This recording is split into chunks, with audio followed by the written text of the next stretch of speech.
Bueno, como saben, ¿verdad? En el mes pasado iniciamos entonces una serie de estudios basados en el primer capítulo de este libro que en español se ha traducido como Una teología para la familia.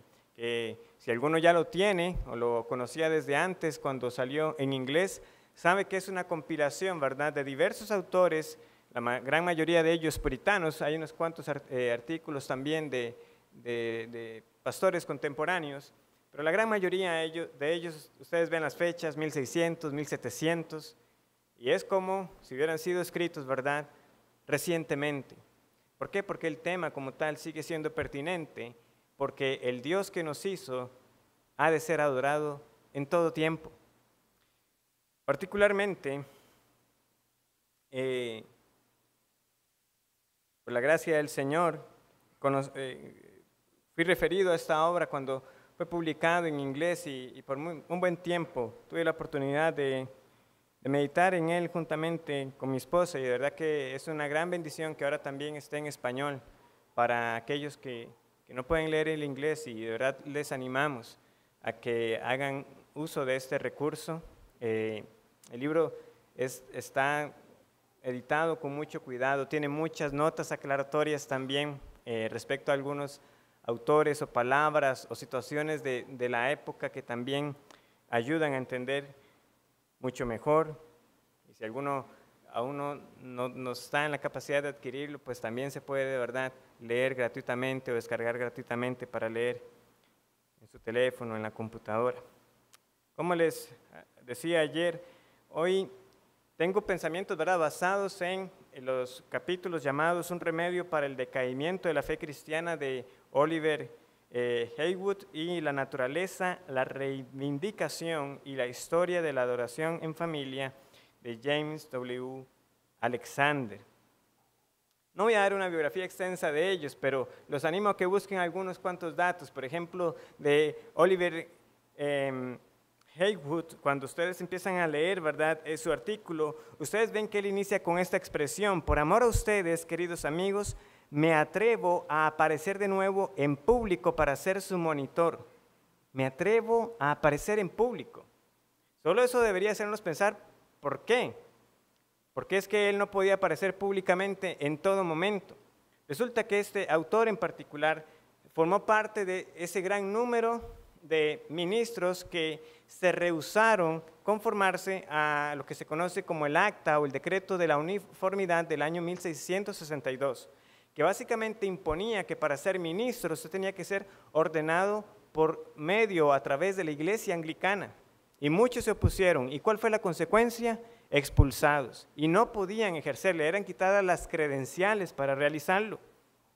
Y entonces muchos de ellos se convertían entonces en predicadores o evangelistas itinerantes. Por ejemplo, de él se dice que en un año llegó a recorrer más de 2.250 kilómetros. Recuerden, los medios de transporte no son los que tenemos hoy. Más de 2.000 kilómetros en un año predicando la palabra del Señor. ¿Por qué? Porque en el caso de él, cuando esas credenciales fueron quitadas, él no simplemente dijo, bueno, hasta aquí llegó mi labor, Señor, tú sabes que ya ahora no puedo hacerlo. No, él tenía la convicción de que el Señor lo había llamado para ser ministro del Evangelio, y siguió haciéndolo, sobre todo de manera privada, de casa en casa. Pero a veces se dirigieron en público, o algunas congregaciones les daban la oportunidad de hablar porque reconocían en ellos ese don de enseñanza, pero ellos sabían a qué se exponían: a ser encarcelados o a ser completamente, ¿verdad?, desterrados de Inglaterra. Del otro, de James Alexander, él es reconocido sobre todo por la traducción de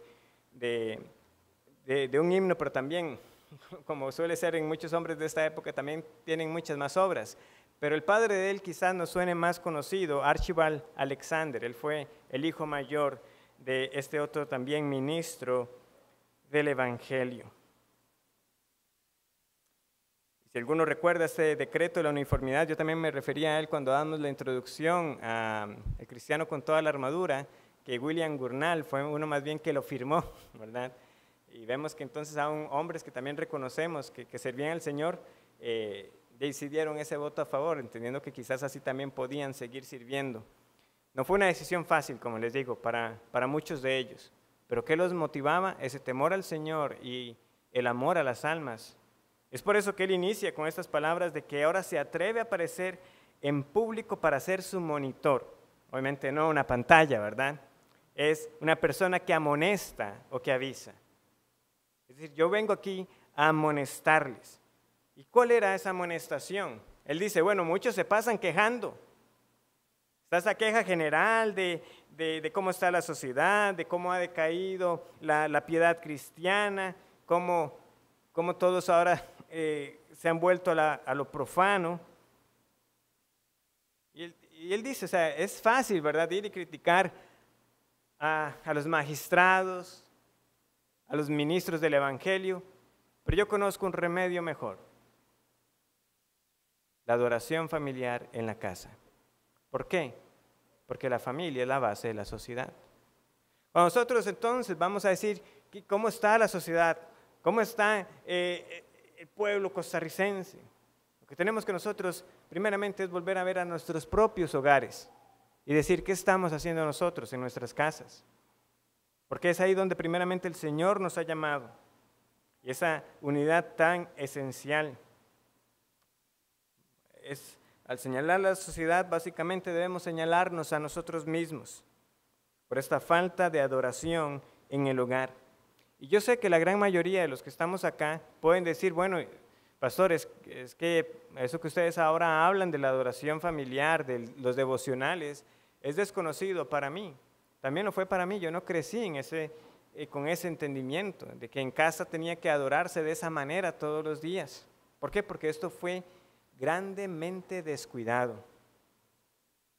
Ustedes notan en el libro, ¿verdad?, hacen alusión a la confesión bautista de fe, como ella en su introducción, ¿verdad?, viene a hablar también de este gran descuido desde aquel entonces. Pero ¿qué pasa, verdad? Cuando abandonamos ese legado tan rico, ¿verdad?, de esos creyentes que nos precedieron, y con ello juntamente vienen también ese tipo de consecuencias de que, y no estoy hablando en contra de las escuelas dominicales para niños, pero hay que entender de que eso no estuvo siempre. Pero quizás, ¿verdad?, pensando uno, muchos padres pensaron, bueno, ahí ya los están educando, pero ¿cómo vamos a pretender nosotros que media hora, una hora a la semana es lo que va a preparar adecuadamente a nuestros hijos para ser instruidos en lo que la palabra del Señor dice? Las escuelas dominicales no fueron creadas para quitar la responsabilidad de los padres. Nosotros aquí tenemos clases para los niños más pequeñitos durante la primera hora, para que ahí también se les enseñe el Evangelio, pero ellos deberían estar escuchando ahí lo que ya están escuchando en casa, lo que papá y mamá les están recordando constantemente: qué es el Evangelio, quién es Dios, qué es el pecado, cuál es la obra de Cristo. Ustedes también nos escuchan que a veces tenemos que estar aclarando, ¿verdad?, porque no sabemos quién nos puede estar visitando por primera vez cuando tenemos que usar la palabra catecismo, ¿verdad?, porque eso también hasta trae como cierta resistencia para alguno, como catecismo, eso me suena como a catequesis, eso no es lo que hacen los católicos. Olvidando, ¿verdad?, porque precisamente al volver la vista hacia otro lado de ese legado, ignoramos de que también estos hombres crearon esos documentos para facilitar la memorización de las doctrinas básicas de la Escritura. Mucho de nuestro desconocimiento y de la condición de las iglesias empieza por lo que precisamente pasa en los hogares. No está esa instrucción, no está esa verdadera adoración. Como él dice, no se queje tanto de los demás, sino de ustedes mismos. Entonces debemos orar y ocuparnos en este ejercicio en nuestros hogares. Vean, las palabras de estos hombres deben sacudirnos, porque ellos no están siendo legalistas, no es que están siendo dramáticos, ellos están hablando con la verdadera consideración de lo que está pasando. O sea, ¿qué es lo que van a ver nuestros hijos de papá y mamá que dicen que creen en Dios, que hay que amar a Dios, pero que parece que eso es simplemente un asunto de un día a la semana y el resto de la semana Pues no hay mucha diferencia de cómo veo, cómo viven en casa de mis compañeros, de mis amigos o de mis primos. Prefieren, dice él, ver las angustias de sus hijos y oírlos gritar en medio de tormentos infernales que hablarles una palabra para su instrucción, escucharlos llorar bajo su corrección o suplicarle a Dios por su salvación. O sea, repito la pregunta. ¿Prefieren ver las angustias de sus hijos y oírlos gritar en medio de tormentos infernales que hablarles una palabra para su instrucción, escucharlos llorar bajo su corrección o suplicarle a Dios por su salvación? Oh, crueles tigres y monstruos bárbaros, tal vez imaginen que ustedes son cristianos. Sin embargo, a mi juicio, un hombre que no mantiene la adoración de Dios como costumbre en su familia no es digno de ser un participante adecuado de la Santa Cena. Yo no voy a entrarme en la consideración que el hombre está teniendo aquí.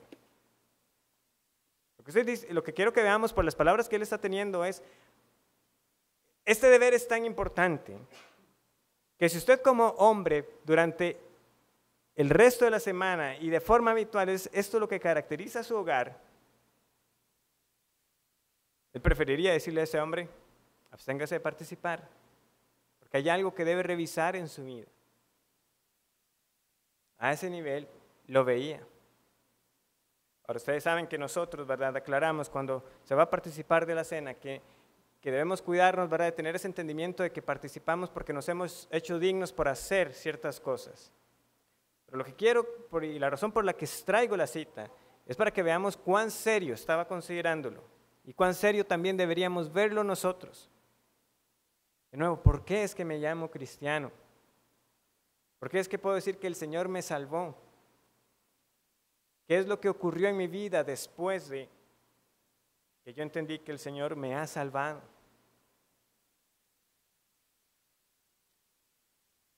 Hacia el final de este primer artículo, ¿verdad?, que es bastante breve, él da un ejemplo que también es bueno de reflexionar en él. Él dice, cuando usted está en una cita con alguien más, en una reunión, ¿verdad?, usted tiene el reloj, ve la hora, y si usted sabe que tiene otro compromiso importante, ¿qué es lo que usted va a hacer? Decirle, bueno, me disculpan, tengo que retirarme. ¿Cuántos de nosotros nos imaginamos o hemos hecho eso? Si es que alguno tiene ese tiempo por la noche, está en una actividad o está en el trabajo, bueno, yo les agradezco, está muy bien la conversación, pero yo me tengo que retirar porque voy a tener un tiempo con mi Señor, con mi familia. Así debemos verlo. O, ay, bueno, hoy no se va a poder tampoco, porque esto aquí no termina. ¿Qué es lo que consideramos nosotros importante? ¿Qué es lo que nosotros debemos evaluar en nuestras vidas cuando de verdad estamos más dispuestos a hacer ajustes en nuestras agendas, en nuestros hábitos, con el fin de conseguir otras metas que no son necesariamente malas en sí mismas, pero que de verdad vienen a reflejar dónde está nuestra prioridad, dónde está nuestro corazón?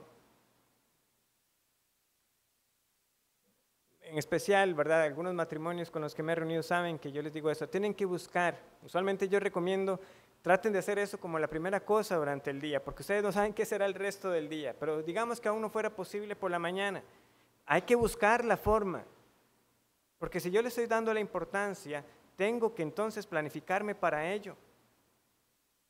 Tengo que estar a la casa a tal hora, o siempre lo vamos a hacer después de, ya sea que desayunemos, que almorcemos, que cenemos, lo que sea ese momento en que particularmente ustedes saben, la familia va a estar junta. Ese momento hay que aprovecharlo y que de verdad sea ese reflejo para nuestros hijos. En casa no se va a hacer otra cosa antes o hasta que hayamos tenido ese tiempo. No simplemente como ese ejercicio rígido, bueno, ustedes saben, hay que hacerlo, sino como llegó el momento. Vamos a abrir las Escrituras, vamos a orar, vamos a cantar al Señor. Y ya luego tendremos más exposiciones donde yo sé que se irán dando más consejos y sugerencias, ¿verdad?, de cómo tener o darle forma a ese tiempo familiar. Tampoco es un tema, ¿verdad?, que estamos trayendo por primera vez, ya también en conferencias y en otros momentos se ha tratado. ¿Pero qué seguimos notando nosotros? hermanos, que nos sigue faltando. Que nos sigue faltando. Es uno de los comentarios más comunes. No estoy bien con mi tiempo de devoción al Señor. Los que son solteros deben de saber de que es ese tiempo en el que usted debe mostrar disciplina y diligencia.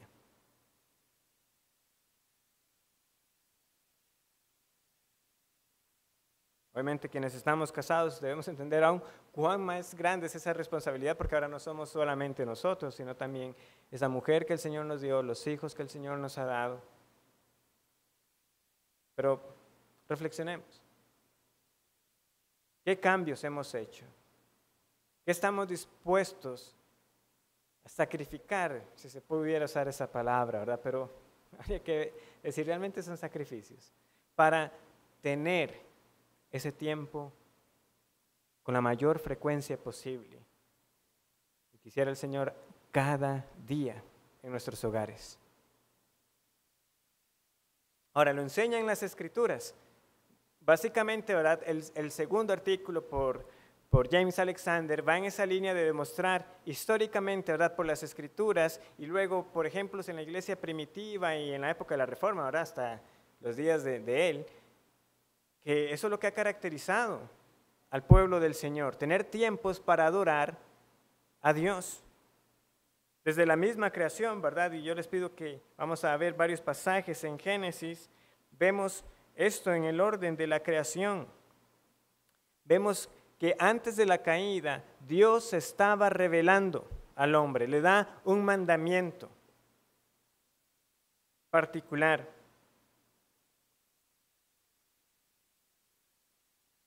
Pero por estas palabras lo que nosotros debemos entender es que había una comunión sin el obstáculo, sin la mancha del pecado de Dios para con el hombre y la mujer.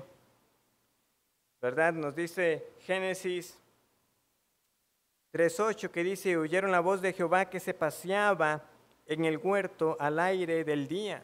O sea, estaba esa presencia de Dios de manera constante en el jardín del Edén. Ahora, obviamente lo que entendemos aquí es que ahora ellos temen, ¿verdad? Porque ya saben lo que ha pasado. Han desobedecido, han pecado contra el Señor. Se ha roto esa comunión. Pero lo que hay que entender es que esto era lo que usualmente ocurría y no había ningún temor hasta que vino el pecado. Pero ¿qué sucede? Sabemos, ¿verdad? El hombre cae, el Señor pronuncia las palabras conocidas que conocemos, ¿verdad?, como ese primer evangelio. Nacerá uno que aplastará a la serpiente. Y luego, después de lo que sucede con Caín y Abel, ¿verdad?, donde sabemos que Caín, siendo el maligno, mata a Abel, que era justo, el Señor le da también ahora un hijo a Adán y a Eva, que lo llaman Set. Y en Génesis 4:25 leemos lo siguiente. Génesis 4:25. Y conoció de nuevo a Adán a su mujer, la cual dio a luz un hijo, y llamó su nombre Set. Que si vemos ahí, significa un sustituto. Hay mucho que se podría decir al respecto. Porque Dios dijo, ella me ha sustituido otro hijo en lugar de Abel, a quien mató Caín. Y a Set también le nació un hijo, y llamó su nombre Enos. Entonces los hombres comenzaron ¿a qué? A invocar el nombre de Jehová. Hay que recordar lo siguiente, en Set tenemos nosotros esa simiente piadosa. Y entonces, ¿qué viene a caracterizar a la simiente piadosa? Invocan a Dios. Estos son los hijos de Dios, los que invocan a Dios. ¿Estamos de acuerdo? No está la palabra devocional familiar, altar familiar, adoración familiar. Pero ¿qué debemos entender nosotros de lo que caracterizaba entonces a la simiente de Set, que lo diferenciaba de la simiente de Caín? Estos invocaban a Dios. Y lo invocaban de manera frecuente. Esto es lo que se podía decir de ellos. Luego más adelante, ¿verdad?, en ese mismo capítulo 5, sabemos que Enos particularmente, ¿verdad?, nos dice el versículo 22, Génesis 5:22, que caminó Enoc con Dios después que engendró a Matusalén 300 años y engendró hijos e hijas, y fueron todos los días de Enoc 365 años. Caminó pues Enoc con Dios y desapareció porque le llevó Dios. Esto era lo que caracterizaba la vida de este hombre. Caminaba con Dios. ¿Qué leemos nosotros en Génesis 8:20, después del diluvio? Dice lo siguiente: y edificó Noé un altar a Jehová, y tomó de todo animal limpio y de toda ave limpia, y ofreció holocausto en el altar. Este altar es adoración al Señor. ¿Y con quién lo está haciendo? Con su familia, con los que sobrevivieron por la gracia de Dios. Y de hecho en Génesis vamos a encontrar que constantemente los patriarcas, donde quiera que estaban, hacían altares para adorar a Dios. Por ejemplo, Génesis 12:7. Vean lo que sucede. Nosotros sabemos, ¿verdad? Por Josué más información. Abraham adoraba antes a los dioses falsos, pero lo llama Dios, se le aparece Jehová. ¿Y qué ocurre? Génesis 12:7, y apareció Jehová a Abraham y le dijo: a tu descendencia daré esta tierra. Y edificó allí un altar a Jehová, quien le había aparecido. Génesis 26:25. Dice lo siguiente, Génesis 26:25. Y edificó allí un altar, este es Isaac, esto es Isaac, Génesis 26:25, y dice: y edificó allí un altar, e invocó el nombre de Jehová, y plantó allí su tienda, y abrieron allí los siervos de Isaac un pozo. También lo tenemos en el caso de Jacob, ahora sí, en Génesis 35. Quizás en esos pasajes no queda muy clara la idea, pero en Génesis 35 es bastante claro que en estos altares ellos hacían partícipes a su familia. Génesis 35, 1 y 2. Dijo Dios a Jacob: levántate y sube a Betel y quédate allí. Y haz allí, es Dios quien está diciendo, ¿verdad?, un altar al Dios que te apareció cuando huías de tu hermano Esaú.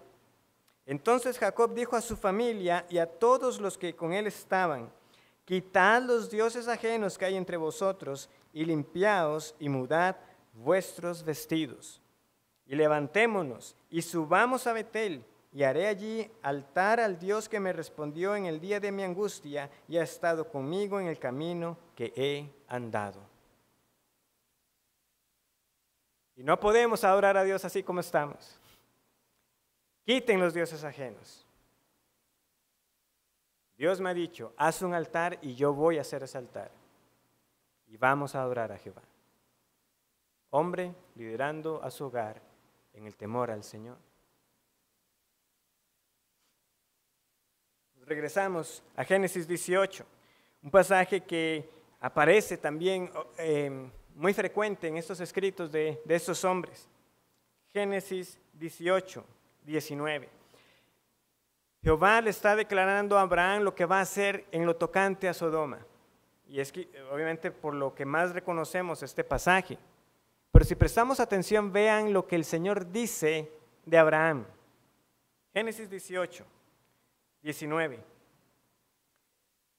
Porque yo sé que mandará a sus hijos y a su casa después de sí, que guarden el camino de Jehová, haciendo justicia y juicio, para que haga venir Jehová sobre Abraham lo que ha hablado acerca de él. Yo sé que mandará a sus hijos y a su casa después de sí.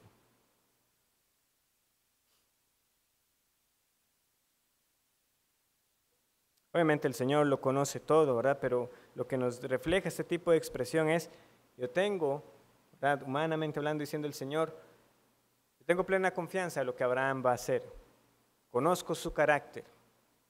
Yo sé que este hombre va a guiar su hogar. Yo le he encomendado a esta familia y yo sé lo que va a hacer con esta familia. Hermanos, el Señor, si usted está casado y tiene hijos, le ha encomendado. Y aun si no los tiene, si tiene una esposa, lo que el Señor le manda es: cuide de esa mujer que el Señor le dio. Sí, físicamente, sí, provea para ella, pero que se pueda decir: yo sé que mandará a sus hijos y a su casa después de sí. De tal manera que si aún yo muriera, ustedes saben bien cuál es la responsabilidad y la tarea que tienen delante del Señor, porque este mandato no es de papá, es de el Señor, es de parte de Jehová, es divino. Si por alguna razón papá no puede estar en casa ese día, ustedes saben que mamá va a tomar esa Biblia y van a tener su tiempo, porque hay que adorar al Señor. Es así. Yo sé que mandará. Para mí este versículo fue uno de los que más me dio vueltas y me golpeó. O sea, cuando está esa lectura cuidadosa y pueden ver aún aquí está un ejemplo claro de lo que ha de caracterizar a los hijos de Dios, aquellos que mandan a los suyos en esta misma adoración al Señor. Hermanos y amigos, no compramos la mentira del mundo que dice, no, a los hijos hay que dejarlos que escojan solos, son personas independientes. Un momento, nosotros no podemos cambiar sus corazones, lo sabemos, no podemos salvarlos, pero es el Señor que me pide a mí que ellos crezcan conociendo acerca de Él, que sepan quién es Él, cuál es su condición delante de Él, que yo soy responsable ante el Señor por sus almas.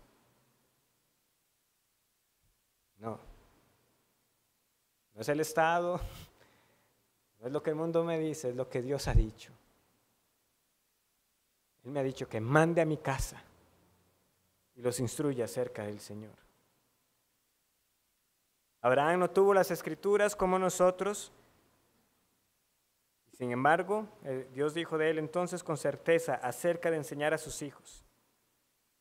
De manera que cuando partiera ellos entendieran que tenían una responsabilidad divina de propagar esta misma adoración al Dios verdadero. Y lo que papá me enseñó es lo que debo enseñar cuando Él me dé mi propia familia. Y así sucesivamente.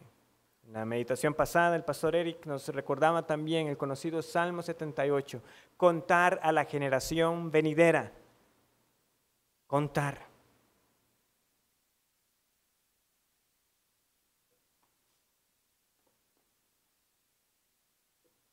Vean, el recuerdo de nosotros como mucho durará, si acaso, lo que nuestros hijos le lleguen a contar a nuestros nietos. Porque si hubiera algo que quedara de ese recuerdo es, tu abuelo era un hombre que temía al Señor y en casa se adoraba a Jehová. No por un nombre para nosotros, obviamente.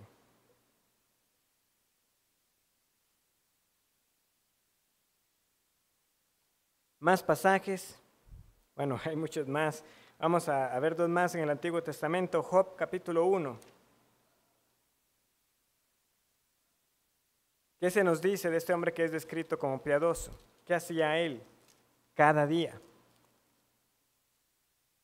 Job 1:5.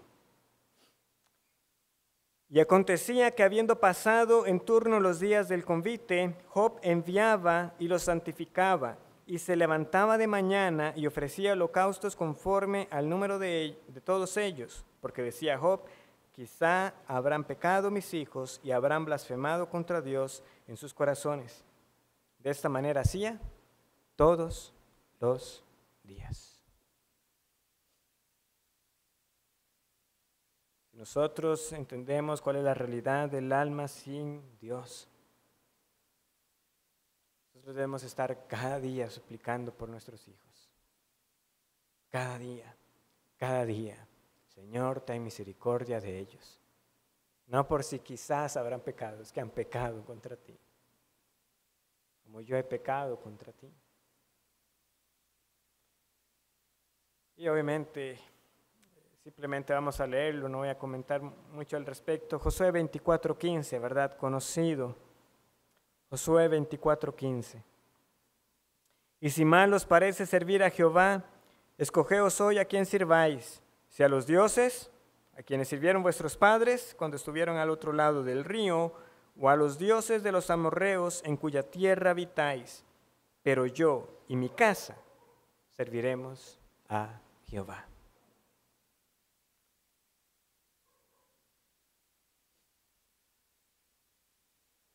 Esta fue la amonestación de este hombre. después de haberles repartido la tierra, de haber liderado campañas militares. Ya llegó al fin el tiempo de mi retiro. No, yo sigo sirviendo a Jehová. Yo y mi casa serviremos a Jehová. Hay ejemplos en el Nuevo Testamento, por supuesto, claro. Hechos capítulo 10 nos describe a un hombre temeroso de Dios llamado Cornelio, ¿verdad? ¿Qué se dice de Cornelio en Hechos capítulo 10? Ahora, de nuevo, no puedo entrar en todos los detalles de la exégesis, alguno puede consultar cuando en su momento expusimos este pasaje, acerca de cuándo fue que este hombre fue salvo con, no solamente él, sino con toda su casa y amigos que él invitó, vengan y escuchen el Evangelio. Pero hay algo que caracterizaba aún a este hombre, ¿verdad? Antes de que llegara Pedro con el mensaje del Evangelio, con ese conocimiento, ¿verdad? Que tenía, obviamente en sombras todavía, pero ¿qué hacía con eso que ya tenía? Dice, había en Cesarea un hombre llamado Cornelio, centurión de la compañía llamada la Italiana, piadoso y temeroso de Dios con toda su casa. Notemos que no es solamente él, y que hacía muchas limosnas al pueblo y oraba a Dios siempre. Ese es un hombre descrito temeroso de Dios, que temía él y su casa y que oraban a Dios siempre. Otro también, segunda de Timoteo, capítulo 3:15. Conocemos, ¿verdad?, más el versículo 16. Toda la escritura es inspirada por Dios. Pero ¿qué se dice en el versículo previo acerca de Timoteo? Y que desde la niñez has sabido las sagradas escrituras, las cuales te pueden hacer sabio para la salvación por la fe que es en Cristo Jesús. Has sabido que las sagradas escrituras. Usualmente, ¿verdad? En mis recuerdos a veces sí hay que destacar la obra de la mamá y de la abuela de Timoteo, pero es que no fue simplemente que le enseñaron, Timoteo, no hay que mentir, Timoteo, Dios es amor. No, ¿en qué lo instruyeron? En las sagradas escrituras, que desde la niñez las has sabido. Las sagradas escrituras, con la palabra. Vean, a veces muchos tienen, ¿y qué podemos hacer? Vean, hay buen material, como yo les comentaba, este mismo libro les pudiera servir, pero no, y nada sustituye la misma escritura. En esto es en lo que Dios nos ha hablado. Otras cosas vienen a ser una ayuda auxiliar, que nos pueden ayudar a complementar, a entender un poquito mejor. Pero lo que debemos dar es palabra, palabra, palabra. Ábrala y léala. Y oremos con fe que el Espíritu Santo utilice esas lecturas de la palabra del Señor. De Aquila y Priscila, ¿verdad? En Hechos 18:26 se nos dice que ellos instruyeron a Apolos, que le explicaron más correctamente acerca del Evangelio, ¿verdad? Porque se nos dice que Apolos era un hombre poderoso en las Escrituras. Pero sin embargo, no tenía, ¿verdad?, el conocimiento apropiado respecto a que ya el Mesías había venido. Y Aquila y Priscila lo toman aparte. ¿Qué ocurre? Bueno, resulta que en Romanos, vamos a buscarlo rápidamente, en Romanos 16, se nos dice lo siguiente. Romanos 16:5. Vamos a leer desde el 3 para que tengan el contexto. Saludad a Priscila y Aquila, mis colaboradores en Cristo Jesús, que expusieron su vida por mí, los cuales no solo yo doy gracias, sino también todas las iglesias de los gentiles. Saludad también a la iglesia de su casa. Eso se decía del hogar de ellos. Claramente está hablando de que era un hogar donde ahí había esa adoración al Señor. Les digo, son comentarios muy por encimita. Pero el punto es, ¿cómo pudieron ellos instruir a un hombre que es descrito como poderoso en las Escrituras, elocuente, como Apolos? Porque ellos conocían, porque ellos adoraban a Dios. El autor luego, ¿verdad?, citará ejemplos de la iglesia primitiva y de las prácticas que ellos tenían. También menciona ese ejemplo, ¿verdad?, ya que podemos quizás equiparar, ¿verdad?, que en aquel entonces, cuando usted hospedaba a alguien y cuando esta persona salía del hogar, ¿qué nos dice él que hacían? Antes de que usted se vaya, vamos a orar. Y se oraban juntos antes de despedir a la persona. podemos pensar, ¿verdad?, en ese uso ya desvirtuado, ¿verdad?, como algunos usan, no sé, ya como por una costumbre, cuando alguien sale, que Dios lo acompañe. Pero no vamos a orar a Dios. Eso estuvo en nuestra casa, y aquí se vio el ejemplo, el testimonio, un lugar que sirve al Señor, y ahora que usted parte, lo encomendamos al Señor. Luego los ejemplos de personas trabajando en los campos, en labores arduas. ¿Y qué hacían? Se escuchaban las alabanzas en los campos. O que cuando tenían el tiempo libre, que ese tiempo libre no se gastaba solamente en ocio, en entretenimiento, sino que muchos lo aprovechaban para aumentar más su conocimiento de Dios. Hermanos, estas lecturas nos recuerdan cuánto se ha valorado en diversos momentos de la historia la adoración a Dios en el hogar. Y aunque no vayamos a tener ese mandamiento explícito que diga, usted, padre, todos los días tiene que hacer esto y esto y esto como adoración familiar, no queda ninguna duda que es lo que caracterizó las vidas piadosas, no solamente de los santos en el Antiguo Testamento, de creyentes en el Nuevo Testamento, sino a lo largo de la historia, donde quiera que el Señor ha tenido su pueblo. El testimonio claro de las Escrituras que esto es lo que Dios pide de nosotros. Que de convicción sirvamos a Dios y conduzcamos nuestros hogares en la instrucción y devoción a Dios para ser hallados fieles. Y oremos con confianza que por medio de esos tiempos diarios, esta adoración familiar, sea concedida la salvación a nuestros hijos y sean también para nuestro propio crecimiento espiritual. Vamos a orar.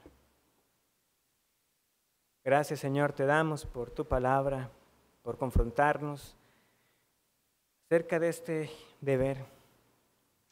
Anima a aquellos, Señor, que puedan estar decaídos porque no se han visto, Señor, perseverando en ello.